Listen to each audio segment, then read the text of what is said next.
డెమోని చక్కగా చూసి seed balls తయారు చేయడం.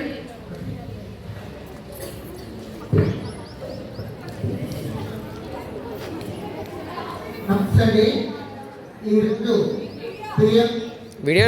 Government high school Babu camp school యొక్క ఆధ్వర్యంలో గౌరవ హెచ్ఎం గారు నీరజ గారి అధ్యక్షతన సునందిని మేడం గారు బయాలజీ మేడం గారి ఆధ్వర్యంలో ఈ రోజున ఇక్కడ పర్యావరణ సంబంధించినటువంటి విషయాలు తెలుసుకోవడానికి ఇక్కడ డెమో ఒకటి ప్రారంభిస్తున్నామండి. అయితే ఈ డెమోలో ఏంటంటే సీడ్ బాల్స్ ని తయారు చేయడం ఎలా, అయితే మనకి ప్రకృతిని కాపాడేటటువంటి ఈ యొక్క వృక్షజాతిని కాపాడుకోవాలంటే వాటి నుంచి వచ్చినటువంటి గింజల్ని మనం సేకరించి వాటిని సీడ్ బాల్స్ తయారు చేసుకొని మళ్ళీ వాటిని చెట్లు లేని ప్రదేశాల్లో గుట్టల మీద కానీ రోడ్ల వెంబడి కరెంట్ తీగలు లేని కాడ పైప్ లైన్స్ లేని కాడ వీటిని చల్లాలన్నమాట. అయితే ఆ డెమో అనేది నేను ఇప్పుడు చూపిస్తాను. అందులో భాగంగా మరి తర్వాత పర్యావరణాన్ని పరిరక్షించడానికి మరి ఇంకోటి ఏంటంటే ఇటువంటి కాటన్ బ్యాగ్స్ అందరూ కూడా వాడాలి. ఎందుకంటే ప్లాస్టిక్ బ్యాగ్స్ అనేది చాలా ప్రమాదకరం. అవి భూములు కలిసిపోవు. వాటిని ఏదైనా సరే పశుపక్షాలు ఏం తిన్నా కూడా అవి జీర్ణించుకోలేక అవి చచ్చిపోతాయి. కాబట్టి ప్రతి ఒక్కరు కూడా carry bags, plastic carry bags వాడకుండా ఇటువంటి కాటన్ క్యారీ బ్యాగ్స్ వాడవాలని PMC government high school Babu camp school వారు ఈ రోజున నిర్వహిస్తున్నారు. అదేవిధంగా మన దేశ ప్రధానమంత్రి శ్రీ నరేంద్ర మోదీ గారు శ్రీకారం చుట్టినటువంటి అమ్మ పేరుతోటి ఒక మొక్క నాటాలని చెప్పారండి. ఏ పేరు మాకేనా. ప్రతి ఒక్కరు కూడా అమ్మ గుర్తుగా మరియు మీ యొక్క టీచర్స్ యొక్క గుర్తుగా మొక్కలు నాటారా? అమ్మ పేరుతో మొక్కలు నాటారా? ఏ పేరు మాకేనా. ఏ పేరు ఏ పేరు ఏ పేరు. అయితే ఈ రోజున నేను సీడ్ బాల్స్ ఏ విధంగా తయారు చేస్తున్నాం అంటే, మనకి సీడ్ బాల్ తయారు చేసినప్పుడు బాబు మీరు ఎవరైనా గింజలు తీసుకొచ్చారు కదా, ఇప్పుడు పిల్లలు ఈ గింజలు తీసుకొచ్చారండి, ఈ సీడ్స్. అయితే ఇది అడవి పాదం, తర్వాత ఇది కరక్కాయ, ఇది దానికాయ, అవి చింత గింజలు, ఇట్లా రకరకాల గింజలు తీసుకొచ్చారండి.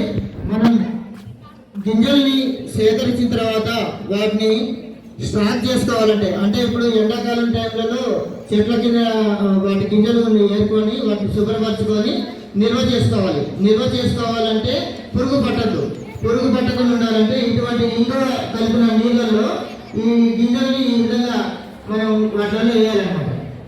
ఇంగువ కలిపిన నీళ్ళలో వేసేసి వీటిని, ఇది బూడిద అనమాట, ఈ బూడిదలో ఇట్లా అంటియాలి, బూడిదని అంటియాలి. దీనికి బూడిదలో ముంచేసి తీసి వీటిని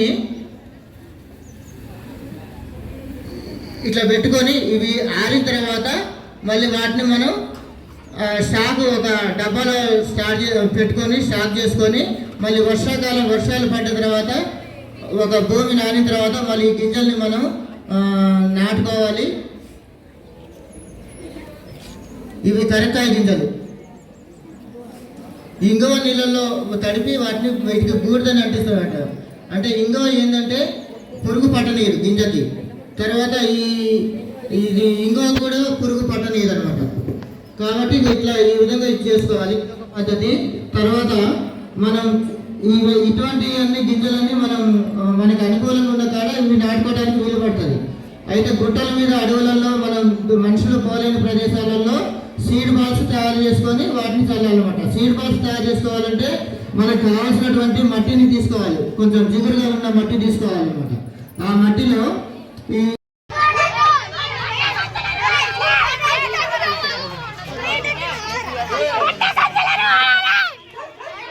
వెళ్ళినప్పుడు వేయాలన్నమాట. బయట పిల్లలకి మంచి అలవాటు నేర్పడం కోసం మనం బజార్ వెళ్ళినప్పుడు మన సంచి మనం తీసుకెళ్తే ప్లాస్టిక్ తెచ్చుకోం కదా, నేలలో కలిస్తే కుళ్ళదు అది. మేము బ్యాగ్స్ కుట్టామండి. ఈ బ్యాగ్ మీరు తీసుకోండి, ఎప్పుడైనా బజార్కి వెళ్ళినప్పుడు ఈ బ్యాగ్ తీసుకోండి. ఇలాంటి బ్యాగ్స్లోనే మీరు ఉపయోగించాలి. ఓకే, మటన్ షాప్కి చికెన్ షాప్కి వెళ్ళినప్పుడు స్టీల్వి కానీ క్లాత్వి కానీ వాడాలి. స్టీల్ బాక్సులు అవి వాడాలి. ఇవేమో మీ ఒకప్పుడు ఆకుల్లో పెట్టించేది, స్టీల్ బాక్సులు పట్టుకెళ్ళేది, అవి ఏం లేవు. ఇవే ఈ బ్యాగులు వచ్చిన కానీ వాటికే తగిలినాం. మనం డస్ట్బిన్ పెట్టే బ్యాగులు కూడా ప్లాస్టిక్ వస్తాయి. అవి పెట్టుకోవడం చెత్త తీసుకెళ్తాం, వాడు ఎక్కడెక్కడ అది భూమిలో కలుస్తుందా? కలవదు కదా.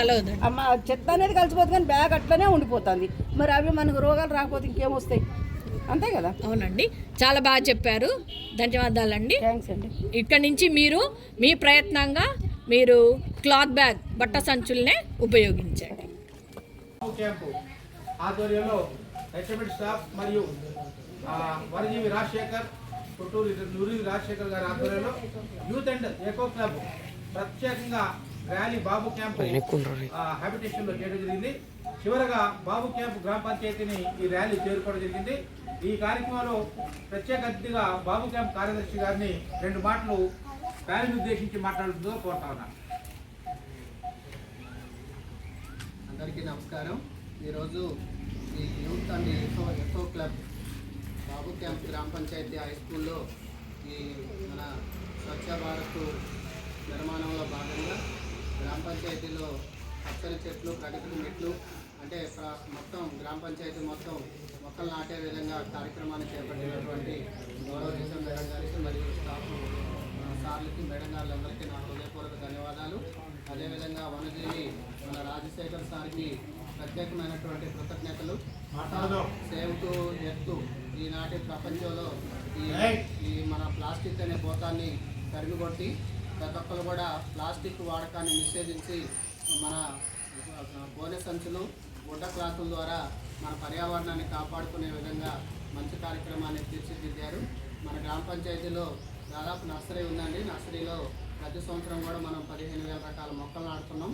ఆ మొక్కలన్నీ కూడా మన గ్రామ పంచాయతీలో ఎవెన్యూ ప్లాంటేషను, ఇన్స్టిట్యూషనల్ ప్లాంటేషను, గ్రామ పంచాయతీలో ఎక్కడ ఖాళీ ఉంటే అక్కడ మొక్కలు నాటే విధంగా మేము ప్రతి సంవత్సరం కూడా చేయడం జరుగుతుంది. వర్షాకాలంలో దయచేసి పిల్లలు కూడా మొక్కలను కూడా మన ప్రాణంగా భావించాలి. మన ప్రతి ఇంటి ముందు కూడా మొక్కలు నాటే కార్యక్రమం మీరు కూడా చేయాలి. మేము రోడ్ల మీద నాటుతాం, మీ ఇంటి ముందు ఖాళీ ప్లేస్లో మీరే మొక్కలు నాటాలి. దాన్ని మీరు దత్తత తీసుకోవాలి. ఆ మొక్కకి పంచాయతీ నుంచి మేము నాటి వెళ్ళిపోతాము. వర్షం నీళ్ళు అంటే మేము నీళ్ళు పోయాం, కానీ మీ ఇంట్లో చెట్లకి ఎట్లయితే నీళ్ళు పోసుకుంటారో అదేవిధంగా ఇంటి ముందు ఉన్న చెట్టుకు కూడా నీళ్ళు పోయాలి. మన చెట్టుని మనమే కాపాడుకోవాలి. ఆ విధంగా కాపాడుకున్నట్లయితే మన గ్రామ పంచాయతీలో ఉన్న ఇళ్లలో ఉన్న చెట్లు, మళ్ళీ ఇంటి బయట వాతావరణం, మన ఎవెన్యూ ప్లాంటేషన్ అంటే రోడ్ల మీద కూడా పచ్చని చెట్లు ఉన్నట్లయితే మంచి వాతావరణం ఉంటుంది. ఈ కార్యక్రమాన్ని ఇంత విజయవంతం చేసిన మీ అందరికీ నా హృదయపూర్వక ధన్యవాదాలు తెలుపుతూ ఈ అవకాశం ఇచ్చినటువంటి హెచ్ఎం మేడం గారికి కృతజ్ఞతలు తెలుపుతూ ముగిస్తున్నాను. Thank you very much. Thank you secretary గారు. పేరుతో అమ్మ పేరుతో అమ్మ పేరుతో అమ్మ పేరుతో ప్రతి పుట్టినరోజు కూడా ప్రతి పుట్టినరోజు కూడా ప్రతి పుట్టినరోజు కూడా. Thank you. Now I request HM madam, please give your valuable message. Rajasekhar గారు మరి మాకు విద్యార్థులకు శుభములు. మా పాఠశాలలో చేసే ప్రతి కార్యక్రమానికి ఎంతో సహకరిస్తున్నటువంటి పంచాయతీని చేరుకోవడం సంతోషంగా ఉంది. ఈరోజు ఉదయం స్కూల్లో సీడ్స్ని సేకరించి వాళ్ళు బాల్స్గా చేసి వర్షాకాలం వచ్చినప్పుడు ఖాళీ ప్రదేశాల్లో చల్లాలని పిల్లలకి అవగాహన కలిగించడం జరిగింది. పిల్లలు కూడా ఎంతో ఉత్సాహంగా సార్ చెప్పిన విషయాలన్నింటినీ విన్నారు. వాళ్ళు కూడా విత్తనాలు సేకరించుకొచ్చారు. పిల్లల్ని ప్రతి నిమిషం ఎంకరేజ్ చేస్తూ ఈ కార్యక్రమాన్ని డిజైన్ చేసిన సునంది మేడం గారికి కృతజ్ఞతలు చెప్తూ మరి బయాలజీ వాళ్ళందరూ కూడా విద్యార్థుల్ని పర్యావరణం పట్ల ప్రతి నిమిషం ఎంకరేజ్ చేస్తూ ఉన్నారు. మరి ఉత్సాహంగా వాళ్ళు పాల్గొంటూ గుడ్డ సంచులు కూడా పిల్లలే తయారు చేసుకొచ్చారు. మరి ఈ విషయాన్ని మేము పబ్లిక్లో ర్యాలీగా తీసుకుంటూ ఇంటింటికి గుడ్డ సంచుల్ని పంచడం జరిగింది. మరి ప్లాస్టిక్ని నిషేధిస్తూ ప్రతి ఒక్కరూ మన యొక్క అలవాట్లని మార్చుకుని ప్లాస్టిక్ పెరగకుండా మరి భూమి ఇంకా ఎక్కువ కాలం జీవిస్తూ మన పిల్లల భవిష్యత్తుని సంతోషంగా జీవించడానికి మాకు కావలసిన వనరుల్ని మనము పెంపొందించాలి. వృక్షాలను పెంచినట్లయితే ఆటోమేటిక్గా పక్షి జాతిని వన్యప్రాణుల్ని కూడా మనం పరిరక్షించిన వాళ్ళం అవుతాం. మన పిల్లలతో పాటు వాటన్నింటినీ కూడా సంరక్షించాల్సిన బాధ్యత మనకు ఉంది. కాబట్టి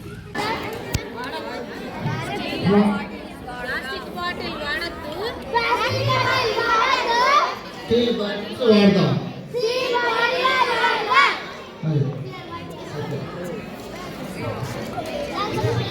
ఇప్పుడు మీ స్కూల్ తరఫున ఈ యొక్క కాటన్ బ్యాగ్స్ని ఇక్కడ మన స్కూల్ పరిసర ప్రాంతాల్లో ఉన్నటువంటి ప్రతి ఇంటికి వెళ్ళి ప్రతి ఒక్కరు ఏమంటే కూరగాయలకు వెళ్ళినప్పుడు మార్కెట్కి వాడాలని విద్యార్థులు ప్రతి ఒక్క ఇంటికి వెళ్ళి చెప్పాలి. అదేవిధంగా స్టార్ట్ చేయండి. మీ ప్రభుత్వ స్కూలు జేబీ స్కూల్ చాలా మంచి స్కూలు. ఇలాంటి కార్యక్రమం చేస్తున్నందుకు మాకు చాలా సంతోషంగా ఉంది. మీరు చెప్పినట్లుగానే మేము ఇక నుంచి అసలు మేము వాడము ప్లాస్టిక్. మీరు చెప్పినందుకు ఏదో కొంచెం కొంచెం వాడినా కూడా ఇంకా అసలు వాడము. గాసేసాలనే నీళ్లు తెచ్చుకుంటాము. ఏమైనా కూరగాయలు కూరలు అలాంటివి తెచ్చుకోవాలన్నా బాక్సులు పట్టుకెళ్ళి తెచ్చుకుంటాము. మీ స్కూల్ మంచి కార్యక్రమం సాధించారు, చాలా మంచిది. మా మనోడు కూడా మీ స్కూల్లోనే చదువుతున్నాడు. ఏ క్లాస్? 7th.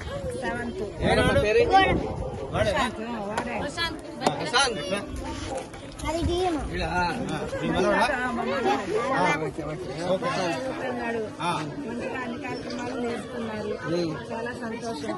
మీ ప్లాస్టిక్ వాడదాన్ని నేను కూడా 10 మందికి చెప్తాను. చాలా సంతోషం.